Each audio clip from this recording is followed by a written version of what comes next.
Kiki Camarena, a dedicated DEA agent, met a tragic fate when he was kidnapped by a notorious drug cartel. In a shocking turn of events, Camarena's relentless pursuit of justice led to his abduction, revealing the dangerous depths of the cartel's power. This heart-wrenching story of sacrifice and the harrowing impact of the drug trade serves as a grim reminder of the risks faced by the heroes fighting at the front lines against organized crime.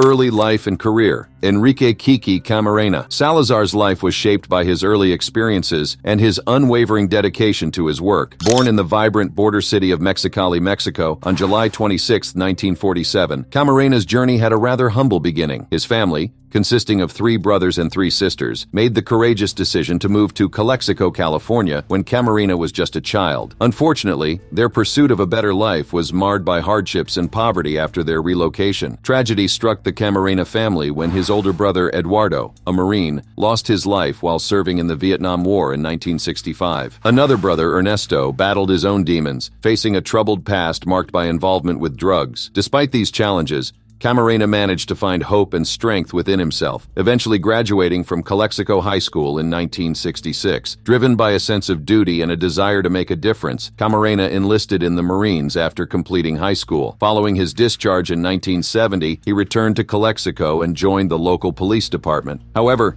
his calling was beyond the boundaries of regular police work. Recognizing his potential, Camarena transitioned into undercover narcotics work as a special agent on the Imperial County Narcotic Task Force, ICNTF. In 1973, with the establishment of the Drug Enforcement Administration, DEA, a new opportunity emerged for Camarena and his sister Myrna. The DEA initiated a recruitment program specifically aimed at hiring Spanish-speaking agents. Both siblings seized the chance, with Myrna joining as a secretary and Enrique as a special agent in the DEA's Calexico resident office. Camarena's undercover expertise and dedication quickly caught the attention of his superiors. In 1977, he was transferred to the Fresno field office, where he delved into the dangerous world of drug smuggling activities in the San Joaquin Valley. His ability to effortlessly adapt to different personas on the street earned him a reputation as a natural talent. Whether it was slipping into a Puerto Rican accent or casually using Mexican slang, Camarena convincingly portrayed whatever role was required of him. In 1980,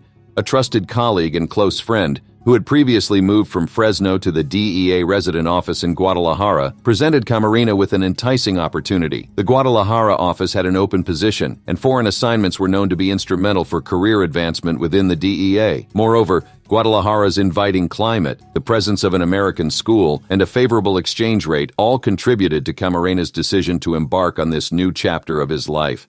By this time, he had built a family of his own as a devoted husband and father to 3 sons. From his modest beginnings in Mexicali to his valiant service as a Marine and his impactful work as a DEA agent, things seemed to be going up for Camarena. Little did he know that his journey would soon take a tragic turn, plunging him into a perilous world where his bravery and sacrifice would be tested. The Guadalajara Cartel. The Guadalajara Cartel, also known as the Federation or La Federación in Spanish, emerged in the late 1970s as a powerful Mexican drug cartel. Founded by Miguel Ángel Félix Gallardo, Rafael Caro Quintero, and Ernesto Fonseca Carrillo, the cartel aimed to transport cocaine and marijuana to the United States. Collaborating with Colombian cocaine mafias, the Guadalajara cartel thrived in the cocaine trade and dominated drug trafficking in Mexico and along the Mexico-United States border throughout the 1980s. The cartel's influence extended to various regions in Mexico, including Jalisco, Baja California, Colima, Sonora, Chihuahua, and Sinaloa. Interestingly, many modern drug cartels, such as the Tijuana, Juarez, and Sinaloa cartels, originated as branches or plazas of the Guadalajara cartel before its eventual disintegration. The formation of the Guadalajara cartel can be traced back to drug traffickers regrouping in Guadalajara, Jalisco, after the implementation of Operation Condor in the 1970s. Miguel Ángel Félix Gallardo, a former federal police officer, brokered corruption among state officials, while Rafael Caro Quintero and Ernesto Fonseca Carrillo took charge of the trafficking routes. The cartel swiftly gained control of narcotics trafficking operations throughout Mexico during the late 1970s and 1980s. In the early 1980s, the cartel faced a significant development in the form of major marijuana plantations. These new plantations, located in remote desert areas, presented both opportunities and challenges. While transportation became less expensive, drilling wells for irrigation was required, posing difficulties due to strict laws in Mexico. However, Bribery proved effective in circumventing these obstacles. Despite the risks of easier detection, the cartel's farms expanded significantly through bribery, intimidation, and the absence of solo American overflights. During the 1970s and early 1980s, most of the cocaine smuggled into the United States was trafficked by Colombian drug cartels through Florida and the Caribbean. However, increased law enforcement measures in these areas forced Colombian drug kingpins to shift their operations to Mexico. Juan Mata Ballesteros served as the Guadalajara cartel's primary connection to the Colombian cocaine cartels. Trafficking multi-ton shipments of cocaine to the U.S., the cartel's smugglers took a 50% cut of the drugs instead of cash payments. This lucrative arrangement, orchestrated by Felix Gallardo, Ernesto Fonseca Carrillo, and Rafael Quintero, generated an estimated annual revenue of $5 billion. The protection of the Mexican DFS intelligence agency, led by Miguel Nazar Haro, allegedly played a significant role in the Guadalajara cartel's prosperity. Some agency members actively participated in murder and drug trafficking on behalf of the cartel. However, a major setback occurred in 1985 when Rafael Caro Quintero, one of the co-founders of the cartel, was captured and later convicted for the torture and murder of Camarena. This act of revenge was prompted by the destruction of the cartel's extensive marijuana crop, Rancho Bufalo, orchestrated by Camarena. The kidnapping, torture, and brutal murder of Camarena sent shockwaves throughout the United States, leading to a 4-year manhunt that ultimately dismantled several leaders of the Guadalajara cartel. Following the arrests of Caro Quintero and Ernesto Fonseca Carrillo, Miguel Angel Felix Gallardo decided to restructure the drug trade. He divided the business among different drug lords. Camarena in Guadalajara. When Enrique Camarena arrived in Guadalajara in the summer of 1980, the drug trade in Mexico was undergoing a significant surge. The circumstances leading to this rise were multifaceted and had profound implications for the work that awaited him. Under President José López Portillo, the aerial spotting and eradication initiatives endorsed by his predecessor, President Echeverría, were curtailed. By 1978, American participation in these activities had ceased. Consequently, it became easier for drug producers to establish large plantations, later discovered in the 1980s, and harder to ascertain whether designated areas had been effectively sprayed. Furthermore, during the late 1970s and early 1980s, cocaine trafficking, primarily driven by Colombian smugglers, experienced rapid growth in the United States. This expansion made cocaine a primary target for the DEA, diverting attention away from Mexican drug enforcement efforts. As a result, Mexican authorities were left grappling with the consequences of this burgeoning trade as they dealt with its secondary effects. During Camarena's tenure in Guadalajara, which spanned 4.5 years, a new wave of major drug traffickers emerged to fill the void left by their arrested and deceased counterparts from the 1970s. Among the most notable figures were Miguel Angel Felix Gallardo, Ernesto Fonseca Carrillo, and Rafael Caro Quintero. Operating in a coordinated manner, they formed the nucleus of what would become known as the Guadalajara Cartel. Eventually, all 3 individuals were ultimately found guilty of participating in the kidnapping and murder of Camarena. As a resident agent, Camarena was involved in numerous investigations that focused on the proliferation of marijuana plantations, which began to flourish in the early 1980s. Unlike their predecessors, these new plantations utilized an advanced cultivation technique known as sinsemilla, or seedless marijuana. This higher quality product commanded significantly higher prices in North American markets, making it an attractive proposition for traffickers. Located in remote desert areas, these plantations offered cost-effective transportation options. However, the newfound plantations faced several challenges. Desert cultivation required well digging for irrigation, which clashed with Mexico's strict regulations on well construction. To overcome this obstacle, massive bribery became commonplace. Furthermore, the barren deserts made the plantations more visible, with larger farms being easier to detect. Nevertheless, the absence of solo American overflights, which were part of the eradication program, allowed the farms to expand exponentially without drawing official attention. With restrictions on solo overflights and undercover operations, DEA agents in Mexico shifted their focus to cultivating informants, an arduous task that grew increasingly perilous. In this regard, Camarena excelled, possessing a unique charisma that could convince individuals to overcome their fears and venture into uncharted territories. As recounted by author Elaine Shannon, nobody else in the Guadalajara office could match Kiki's charisma with informants. He had a way of convincing a man to screw up his courage and venture where he never dreamed he would go. Camarena's collaboration with an informant known as Miguel Sanchez led to a groundbreaking discovery in 1982. Through their informant network, they uncovered a new-style plantation located near the isolated town of Vanegas, bordering the state of Zacatecas. The plantation's main financier was identified as Juan Jose Esparragoza Moreno, a member of the cartel. After confirming the plantation's significance through covert aerial reconnaissance, Camarena briefed Mexican authorities, who subsequently conducted a raid in September. The scale of the operation was staggering, an over 200-acre plantation employing hundreds of growers. It was estimated that over 4,000 tons of Sinsemilla marijuana were destroyed, making it the largest plantation uncovered at that time. Camarena remained at the forefront of the battle, determined to disrupt the activities of the Guadalajara cartel and bring those responsible to justice. However, the stakes would soon escalate, leading to a tragic chapter in the war against drug trafficking. Abduction and murder.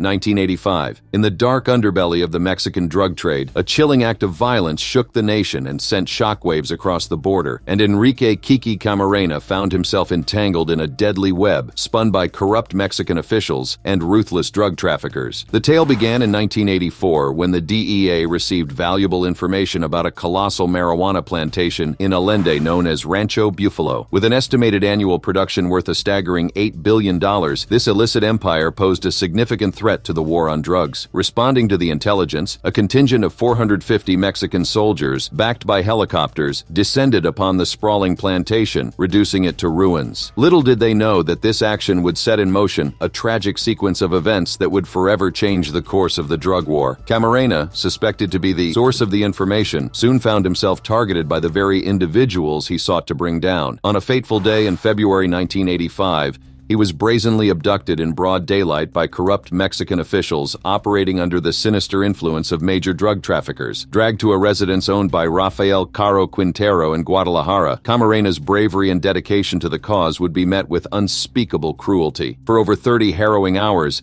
Camarena endured unimaginable torture within the walls of that house on Lope de Vega Street. The depths of human depravity were on full display as his captors showed no mercy. Inflicting excruciating pain, they punctured his skull with a piece of rebar and broke his ribs, seeking to break not only his body, but also his spirit. Shortly after Camarena's abduction, Alfredo Zavala Avalar, an agriculture department pilot working with anti-drug authorities, was also taken against his will. The DEA Guadalajara resident office wasted no time in launching an intensive search for Camarena after his wife reported him missing. Recognizing that his disappearance was no ordinary event, resident agent in charge, James Kuykendall, immediately alerted his superiors and sought assistance from Mexican authorities. Simultaneously, agents in the Guadalajara resident office began reaching out to informants and police contacts, hoping to gather any information that could lead to Camarena's whereabouts. Assistance was also sought from U.S. Ambassador Gavin, who contacted the Mexican Attorney General for support. DEA headquarters took swift action, informing all special agents in charge, SACs, and country attachés in Latin America about Camarena's disappearance. They were instructed to gather intelligence from sources knowledgeable about Mexican trafficking organizations in the hopes of locating and rescuing him. A dedicated group was formed at DEA headquarters to coordinate the investigation, and 25 special agents were dispatched to Guadalajara to aid in the search.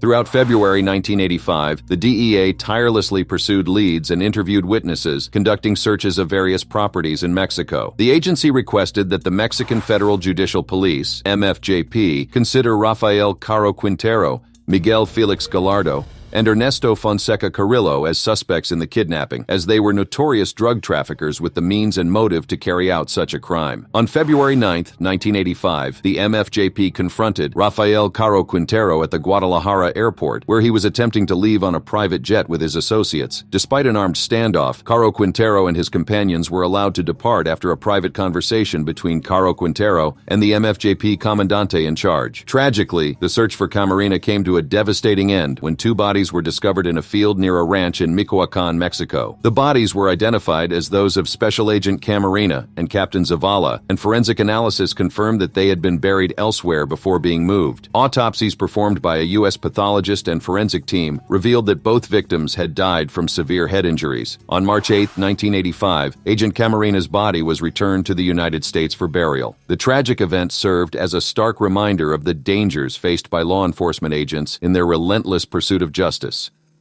The shocking discovery of Camarena's lifeless body sent shockwaves through Mexico and the United States. His brutal torture and murder marked a turning point in the war on drugs, exposing the American public to the ruthless brutality of drug trafficking. The U.S. Drug Enforcement Administration, DEA, swiftly launched Operation Leyenda, their largest ever homicide investigation. With a determination fueled by grief and a thirst for justice, a special unit was dispatched to Mexico to unravel the web of corruption and avenge their fallen comrade. As the investigation progressed, the spotlight fell on three primary suspects: Miguel Angel Felix Gallardo, Ernesto Fonseca Carrillo, and Rafael Caro Quintero. These men, intertwined in the sinister tapestry of the drug trade, stood accused of orchestrating Camarena's kidnapping and heinous murder. Under immense pressure from the U.S. government, Mexican President Miguel de la Madrid acted swiftly, apprehending Carrillo and Quintero. However, Felix Gallardo, a man with powerful political protection, remained elusive. The pursuit of justice knew no boundaries as the United States government embarked on a relentless quest for answers. In their pursuit of truth,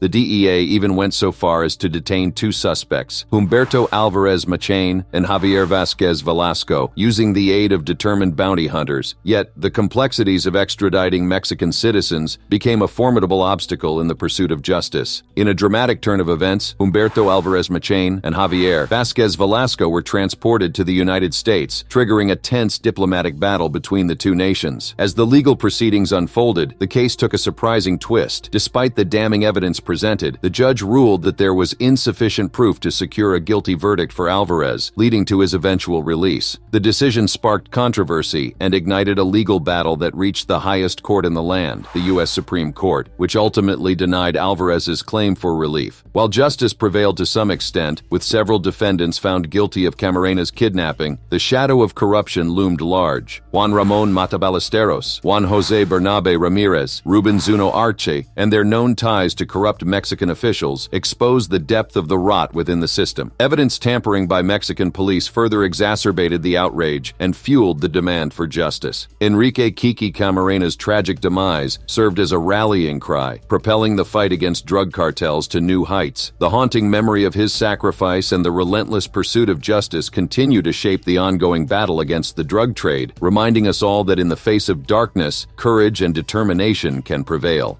Details of events leading to Operation Leyenda. The arrest of 5 Jalisco State police officers on March 14, 1985, brought a significant breakthrough in the investigation into the abduction of Special Agent Enrique Camarena. While the DEA was not involved in the operation or subsequent interrogations, the officers implicated themselves and others in the abduction during questioning by Mexican police. One suspect tragically lost his life during the interrogation. The statements made by the Jalisco officers directly implicated Rafael Caro Quintero and Ernesto Fonseca Carrillo, among others, in planning and ordering the abduction of Agent Camarena. On March 17, 1985, Mexican newspapers reported the arrest of some individuals by the Mexican Federal Judicial Police, MFJP, in connection with the kidnapping of Agent Camarena. Arrest warrants were also issued for 7 international drug traffickers, including Caro Quintero, on charges of kidnapping and murder. The DEA soon learned that Caro Quintero had fled to Costa Rica. Working in collaboration with local authorities, the DEA office in San Jose successfully located and apprehended Caro Quintero and 7 of his associates on April 4, 1985. The Mexican government persuaded Costa Rica to expel Caro Quintero to Mexico on immigration violations, and on April 5, 1985, he and his associates were transported back to Mexico aboard Mexican government jets. In Mexico City, Caro Quintero was subjected to several days of interrogation, during which he confessed to his involvement in the abduction, but denied any knowledge of Agent Camarena's death or the abduction of Captain Zavala. On April 7, 1985, Mexican police officials and military forces arrested drug trafficker Ernesto Fonseca Carrillo and several of his bodyguards in Puerto Vallarta. They were taken to Mexico City for questioning, where Fonseca and his associate Samuel Ramirez Razo also admitted their involvement in the abduction of Agent Camarena. However, both individuals claimed ignorance regarding Camarena's death and Captain Zavala's abduction. Though there were inconsistencies in the testimonies of Caro Quintero, Fonseca Carrillo, and Ramirez Razo, they all all pointed to Miguel Angel Felix Gallardo as the likely mastermind behind the crimes. In April 1985, the DEA received information that certain members of the Mexican government possessed audio tapes of Camarena's torture and interrogation. These tapes, allegedly seized during Fonseca's arrest in Puerto Vallarta, were confirmed by the DEA to contain Camarena's voice. After immense pressure from the U.S. government, the Mexican government reluctantly turned over copies of all 5 tapes. On April 12, 1985, a team of DEA and FBI agents arrived in Guadalajara to investigate Camarena's abduction. They were informed by the MFJP that the house where Camarena was held after his abduction had been located. A new DEA investigation was named Operation Leyenda, meaning lawmen in Spanish. It was established on May 3, 1985, to coordinate and further investigate the abduction of Camarena and Captain Zavala. Through the cooperation of individuals and relentless pursuit, the team was able to establish that Camarena had been taken to a house at 881 Lope de Vega in Guadalajara on February 7,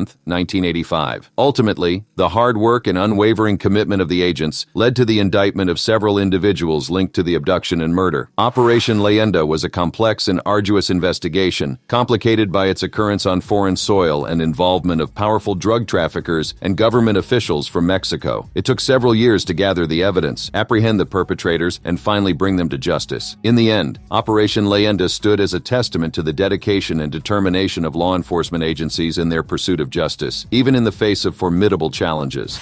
The Mexican drug scene today. In the 1980s, the rise of the Guadalajara Cartel brought Mexico to the forefront of global drug trafficking. Led by the notorious Miguel Angel Felix Gallardo, also known as El Padrino the Godfather, the cartel wielded immense power and influence. Although Gallardo's arrest in 1989 dealt a blow to the organization, it did little to quell the drug trade's relentless momentum. Since the downfall of the Guadalajara Cartel, Mexico's drug trade has only grown more menacing, with violence escalating at an alarming rate. Vicious battles erupt between rival cartels vying for control of lucrative smuggling routes, and the repercussions reverberate throughout Mexican society. Tragically, the toll of drug-related violence has been staggering, leaving a trail of death and devastation in its wake. Mexico has become a perilous landscape, ranking among the most dangerous countries in the world. In response to this crisis, the Mexican government has implemented various measures, including bolstering law enforcement and military operations. However, despite these efforts, the drug trade persists, seemingly impervious to eradication. The drug cartels exhibit unparalleled firepower, organization, and infiltration, penetrating all strata of Mexican society. Addressing the drug problem in Mexico is an intricate challenge with no straightforward solutions. It demands collaborative efforts among the Mexican government, the United States government, and the international community. Several key factors have contributed to the drug problem's exacerbation in Mexico. The country's proximity to the United States, the largest consumer of illegal drugs globally, creates an insatiable demand that fuels the drug trade. The porous border between Mexico and the United States serves as a gateway for drug traffickers, enabling the illicit flow of drugs into American territory. Additionally, Mexico's weak rule of law presents obstacles to effective drug law enforcement, further hampering the fight against narcotics. The country's pervasive poverty and inequality provide fertile ground for drug traffickers to recruit new members, exacerbating the issue at its roots. The drug problem has inflicted a devastating toll on Mexico, giving rise to heightened violence, corruption, and poverty. Moreover, it has tarnished Mexico's reputation as a desirable tourist destination, undermining economic growth and stability. The Mexican government is resolute in addressing the drug problem, recognizing the urgency of the situation. However, the road ahead is arduous, necessitating collaborative efforts among nations. Camarena's legacy. Enrique Camarena is remembered as a courageous and dedicated individual who made the ultimate sacrifice in the fight against drugs. His story gained national attention in 1988 when Time magazine featured him on its cover. Camarena received numerous accolades during his time with the DEA, and even after his death, he continued to be honored. His hometown of Calexico, California, pays tribute to him with a school, a library, and a street named after him. Camarena's impact extends beyond Calexico. Mission, Texas, also honors him with the Enrique Camarena Elementary School, symbolizing hope and inspiration for a drug-free future. One of his significant contributions to society is the establishment of Red Ribbon Week, an annual nationwide initiative that educates school children about the dangers of drug use. In 2004, the Enrique S. Camarena Foundation was founded by his wife, Mika, and son, Enrique Jr. The foundation aims to promote alcohol, tobacco, and drug prevention. It consists of a dedicated board of directors, including former DEA agents and law enforcement personnel, who share a commitment to prevention. Camarena's legacy goes beyond official recognition. The Benevolent and Protective Order of Elks presents the annual Enrique Camarena Award to law enforcement officers, displaying exceptional dedication in combating drug abuse. Books have also been written about Camarena's life and tragic fate, emphasizing the dangers faced by those challenging drug cartels. Two notable TV series, Narcos Mexico and Drug Wars: The Camarena Story, provide captivating insights into the world of drug cartels and law enforcement. Narcos Mexico focuses on the rise of the Guadalajara cartel in the 1980s, with a portrayal of Camarena's challenges as a DEA agent. Drug Wars: The Camarena Story depicts the events surrounding Camarena's abduction and murder, highlighting the sacrifices made by law enforcement in the battle against drug cartels. Following Camarena's abduction and murder, his wife, Mika, faced the responsibility of raising their 3 young sons. She moved back to California from Mexico and became an advocate for drug awareness. In 2004, she established the Enrique S. Camarena Educational Foundation, which offers scholarships and creates bronze statues of Camarena as memorials. The foundation actively supports Red Ribbon Week, and Mika travels across the country to raise awareness about drug abuse. Mika's unwavering commitment and resilience reflect her determination to continue her late husband's fight against drugs. She believes that giving up the fight would lead to defeat, particularly for the younger generation. Through the work of the Camarena Foundation, Mika ensures that Camarena's legacy lives on, and that the battle against drug abuse remains a priority. Enrique Camarena's ultimate sacrifice inspires others to work towards a safer and drug-free future.